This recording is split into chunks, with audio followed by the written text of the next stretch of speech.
Hi Leute, herzlich willkommen auf meinem Kanal. Schön, dass ihr eingeschaltet habt. Heute gibt es ein neues Video und zwar hatte ich das ja schon angekündigt, nachdem wir unsere Bremshebel hier einbauen. Brems- und Kupplungshebel hatten wir ja im letzten Video getauscht von der silbernen Farbe in das schwarze. Hatte ich ja gesagt, dass wir ein Overview machen, eine Übersicht des Motorrads, was wir bis jetzt alles umgebaut haben. Das schauen wir uns heute mal gemeinsam an. Da gehen wir mal auf die einzelnen Sachen im Detail ein. Aber zuvor hatte ich ja auch zu meinem 200 Abonnenten-Special hatte ich ja 4 Punkte angesprochen. Unter anderem war ja der 4. Punkt ein relativ negativer Punkt, der mir ja relativ schwer im Magen lag. Mir ist ja meine Kamera auf den Tank gefallen. Mittlerweile war ich jetzt beim Beulendoktor und was soll ich euch sagen?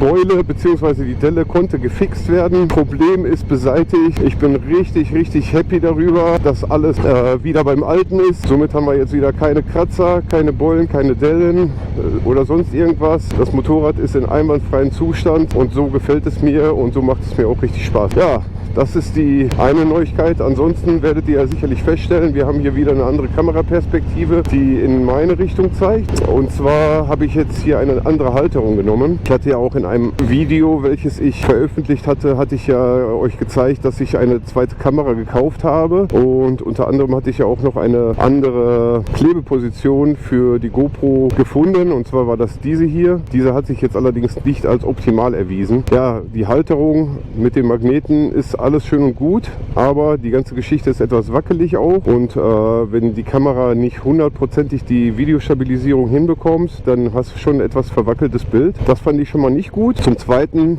war die Kamera zu tief positioniert, das heißt von dem Winkel von hier unten nach oben hat die Kamera zu weit in den Himmel geschaut und der automatische Weißabgleich hat dann zu viel Weiß im Bild erkannt und den Himmel dunkler gemacht und entsprechend ist dann auch der Vordergrund, also die Person, ich selber, bin auch zu dunkel und das ist ja nicht Sinn der Sache. Deshalb musste ich mir jetzt eine neue Position suchen. Ich habe mir jetzt hier so eine Halterung gekauft.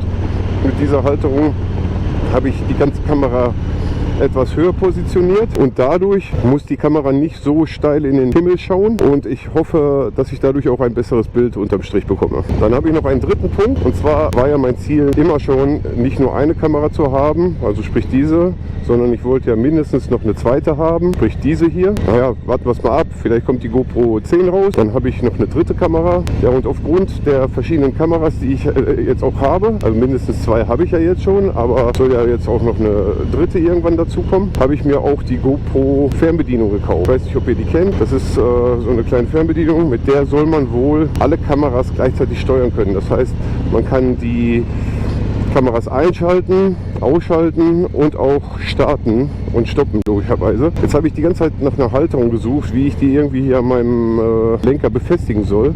Habe ich nichts gefunden. Am Handgelenk tragen ist auch total unkomfortabel. Ja, wie auch immer. Ich habe sie mir gekauft. Ich glaube, die lag irgendwo bei 60 oder 70 Euro. Ja, habe sie bekommen und ja, nichts Passendes gefunden und dem liegt sie jetzt eigentlich erstmal in der Ecke rum. Und dann bin ich auf eine App aufmerksam geworden, mit der man diverse Kameras steuern kann. Und zwar nicht nur eine GoPro, auch nicht 2, sondern ich glaube, das ist sogar unbegrenzt, wie viele.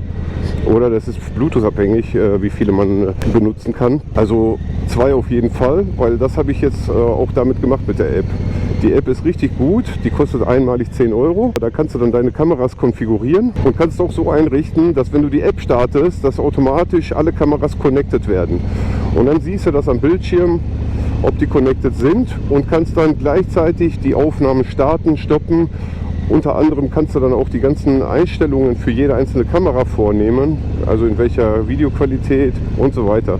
Und was auch richtig geil ist, also eigentlich bin ich auf die App aufmerksam geworden, weil irgendwie hat mich gewundert, in der GoPro-App konnte man kein Pro-Tune einstellen, also die manuelle Einstellung der Kamera für die GoPro Session 5, die ich mir gekauft habe. Dieses Pro-Tune wurde für die GoPro Session 5 irgendwann mal entfernt aus der App, warum auch immer, keine Ahnung. Und mit dieser App am Handy kann man diese Funktion wieder freischalten bzw. nutzen. Und das ist auch richtig geil. Also das heißt, du kannst jetzt alle Einstellungen sowieso vornehmen und dann die ProTune-Einstellungen wie Shutter Speed, Belichtungszeit und alles, was so unter ProTune reinfällt, kann man jetzt auch wieder mit der GoPro Session 5 benutzen. Das ist mal richtig geil. Das finde ich richtig cool. Das Handy hat man sowieso immer dabei. Also brauchst du nicht noch irgendwie ein zusätzliches Gerät wie die Fernbedienung mitschleppen. Kannst alles gleichzeitig steuern. Und wenn jetzt irgendwann die dritte Kamera dazu kommt, dann kannst du die auch noch mit einbinden. Wenn du die App startest, starten automatisch alle Kameras, connecten sich. Und nachdem die alle connected sind, kannst du ganz einfach sagen, Aufnahme starten. Alle 3 starten gleichzeitig. Und du bist bereit für deinen Motovlog. Richtig nice, gefällt mir richtig gut. So, aber jetzt, nochmal um es abzukürzen, kommen wir wieder zum Punkt. Meine Vorstellung von meines Bikes. Und jetzt fahre ich an einen ruhigen Ort, wo wir uns das mal gemeinsam anschauen können. Und dann sage ich mal bis gleich. So Freunde, hier stehen wir jetzt und machen mal hier eine Gesamtübersicht von dem Bike, was wir jetzt bisher haben. Ich mache mal erstmal eine Drumherum-Sicht, dass wir mal sehen, wie der aktuelle Stand jetzt so aussieht optisch. Ja, das Waschen hat sich jetzt nicht so gelohnt, weil das ganze Bike ist schon wieder nass. Das ist natürlich nicht so schön, aber so ist es halt. Ja Freunde, ich würde sagen, wir arbeiten uns mal von vorne nach hinten durch. Ich erzähle euch mal jetzt, was bisher alles gemacht wurde. Also bisher hatte ich hier die Gabel-Achscover installiert. Die sind von Thunderbike, die sind schön flach. Es gibt auch welche, die stehen hier etwas ab, gefiel mir aber jetzt nicht so gut. Die sind hier richtig schön bündig und auch in schwarz-matt, so wie der Rest von hier. Das ist das erste, was wir gemacht haben. Dann arbeite ich mich jetzt mal weiter vor in diese Richtung. Hier haben wir von Tom Custom Bikes aus Österreich haben wir die Crashbar. Die wurde installiert. Die Lampenmaske haben wir getauscht. Die ist auch von Harley Davidson.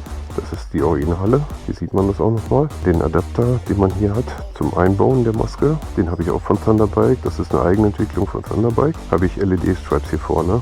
Die waren bereits eingebaut. Die habe ich jetzt selber nicht getauscht. Dann haben wir die schwarzen Brems- und Kupplungshebel. Die wurden von mir getauscht. Dann habe ich die Griffe von der Dominion Collection in schwarz. Die wurden getauscht. Wenn wir weiter runtergehen wieder, haben wir getauscht die Fußrasten. Die sind auch von der Dominion Collection. Gleiche Design wie die Griffe. Haben wir eine Jacqueline Tide Auspuffanlage mit V-Strike-Krümmer. Die war schon installiert. Die habe ich jetzt selber nicht installiert. Dann haben wir hier Fußrasten für den Sozius.